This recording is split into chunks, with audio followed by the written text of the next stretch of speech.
All right, guys, so we're going to work on the first steps for uh, converting our animal image into a poly or a low poly flat image. Um, and what we're going to do is basically start off with our image. We're going to set it up like this, and this is kind of the goal for what we're going to get after step one here. So let's go ahead and get started. We're going to start when you open up Illustrator. We're going to go to New File, and I would go to Print and choose A4, which is this option right here in the blank document presets. I'm going to choose that one, and then depending on the image that you're using, decide which one you want to use, the orientation wise anyways, portrait or landscape. So take a look at your image, and the image that I'm using is landscape, so I'm going to choose landscape for this, and I'm going to go to create. So I have my artboard set up here, and what I want to do now is bring in my image. So I'm going to go to File.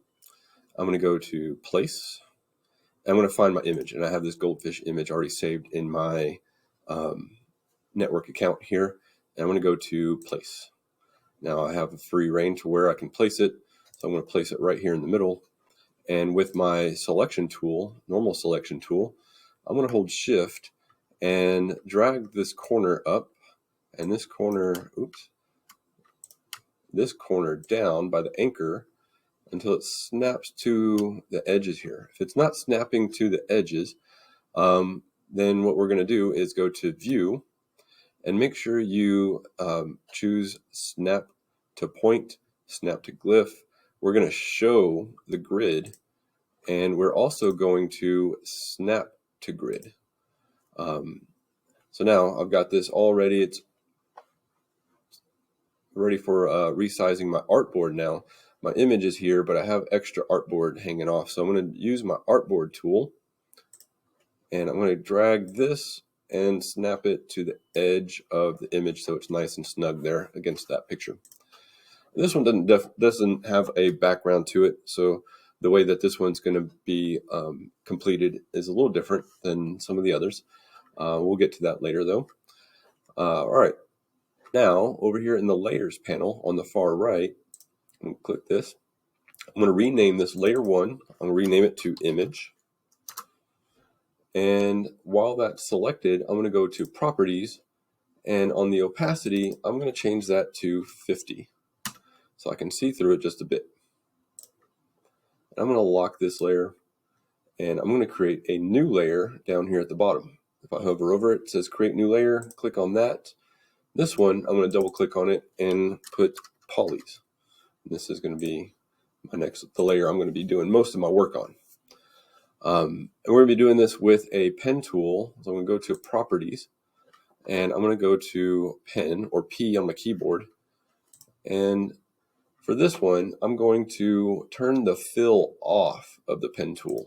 So turn this off, use that option with the none, or the red line going through it. And the stroke, I want to choose a color that's going to stand out nice and bright against my background. So I'm going to choose something like pink.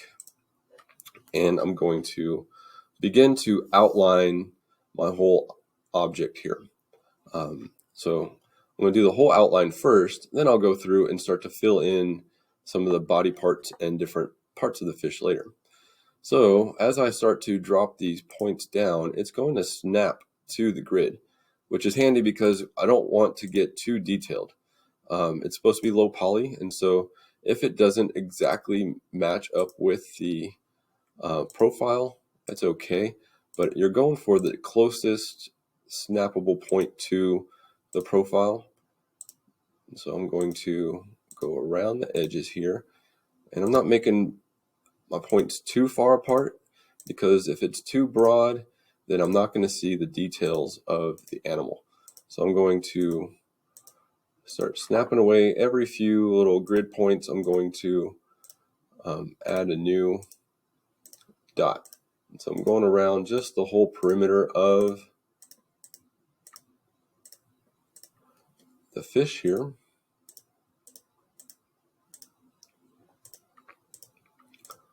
And if I need to go back and add more, I can always go back and add more. It's not a problem.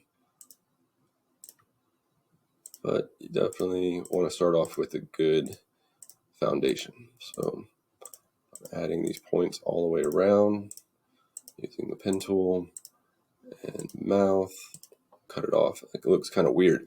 So if you decide, hey, I want to adjust some of these, use your direct selection tool.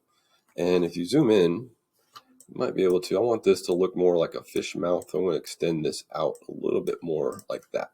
So I like the profile of that a little bit better. I'm going to use my hand tool or space bar so I can shift this around.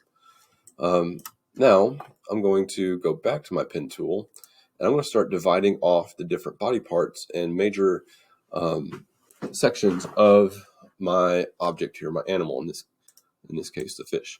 So I'm going to section off this, and if I end up with an extra line like this, I'm going to hit escape. I'm going to do the same thing for these other parts here. Oops. I'm going to kind of section this tail. This goldfish has like a double tail thing happening. And if I need to start a new line and connect it to an existing anchor point, I'm going to hold shift so I see the little star. I'm going to click on it, and now I can begin another point here. So I'm going to outline the tail, and now I have this extra line, so I'll hit escape. I'm going to hold shift on this one and add my points. Again, escape, shift, escape. Now I've got like the gills here. This might be something, I got this little fin right here I might want to stand out. So I'm going to outline some of these parts as well. This is a little, it's kind of faint, but it's there. And I want to make sure that the outline is there because that does, the contours of your animal is going to make a difference in how it looks in the end. The gills here, I'm going to outline this as well because that's kind of a major part of the fish. It makes this kind of weird ear shape. The eye is going to be a very simplified kind of a circle. We'll come back to finishing out this on the inside later. So now I've got the contours down. I've got the major shapes down. Now what I'm going to do is go through and start to create my triangles, my polys that are on the inside. And I like to try to kind of randomize them because if it starts to look too uniform, it looks kind of ordinary and not super exciting. So I change up the sizes. I try not to get too large because if you get too big, then you're going to end up with not a lot of detail. So trying to connect this, I'm going to connect it only to the places where it's going to snap to the line. Snapping to the grid is going to be super helpful because without this actually like closing the paths, it's going to be a major hassle later. So we're going to snap it. Snapping to the grid is a major plus for this assignment. So escape, shift, and I'm going to start filling in the different parts of this fish. And every time I do this, it ends up a little bit different. There's no way to really make it the same every time. It's not really a formula behind this. Now, if there's smaller parts, I tend to think that the smaller the polys, the better, because it shows a little bit more detail. So where it gets like to the ends of the fins, that tends to look a little bit nicer.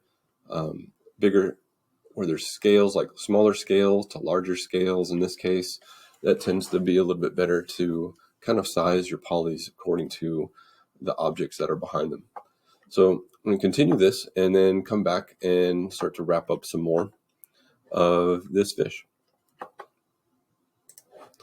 All right, so I'm going along and I'm going to keep on adding in more of these polys. I'm going to start dividing up all these spaces.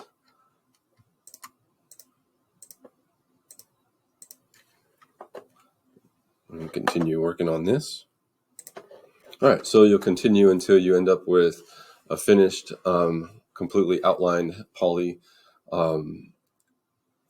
outline for your animal. If you go look in the layers, all of your image should be locked over here. Your polys all exist right here. So if you take it out, you turn off the visibility for the image, you should be able to see pretty good detail as far as like what your animal looks like, and should hold up as far as like what it is anyways. Once we add color to it, it will add a lot more to the animal and more detail to it as well. So this is good for part one. Second part's going to get into the coloring and wrapping up, and possibly with the background as well.